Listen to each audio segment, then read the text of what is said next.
Get ready with me to start a family with my husband in prison. My husband is serving life in prison and he can't have any visits. So you're probably wondering how we're going to start a family. Well, we're going to do IVF. Of course, it's going to be a little different. So the process is he's going to go to the infirmary that's at the prison and they're just going to put it in like the cup, I guess you can say. They're then going to get that safely to my doctor's office. We are going to be fertilizing the one that has triplets, so I'm super excited. My husband has always wanted a big family. He says he comes from a family of millionaires, but he doesn't want me to meet them until after I have the babies, which I totally understand because some women are gold diggers. Me and my husband have been together for about a year now. I know we moved fast, but for that reason, he wanted me to meet his family for Thanksgiving last year. At the Thanksgiving dinner is where I met his cousin. I feel like his cousin's intentions were not to be with me. It was just to get close to me, to get to know me because his cousin's not here to do so.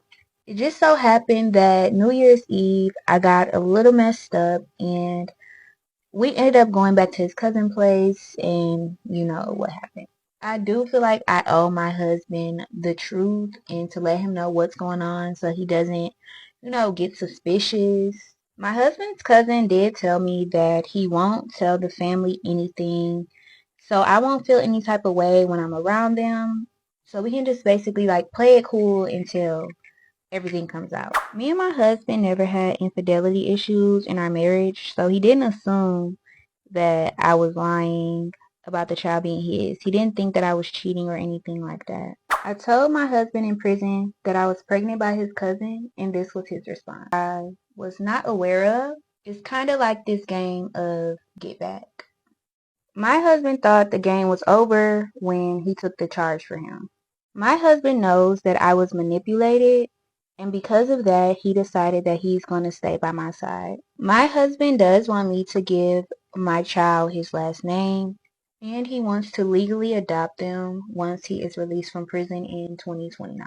You're ready with me to visit my husband in prison for the first time. Me and my husband started talking to each other about 3 months ago. I've never heard his voice because he wanted to be like kind of mysterious when I first met him. So we only write letters. I know y'all are probably wondering, how did I meet my husband? I met him on an app. He is going to buy me a house and a Range Rover once he is released. So for the people like, oh, you're holding down a man for all these years for no reason, just know we're good and only a real woman can hold a man down when he's in prison.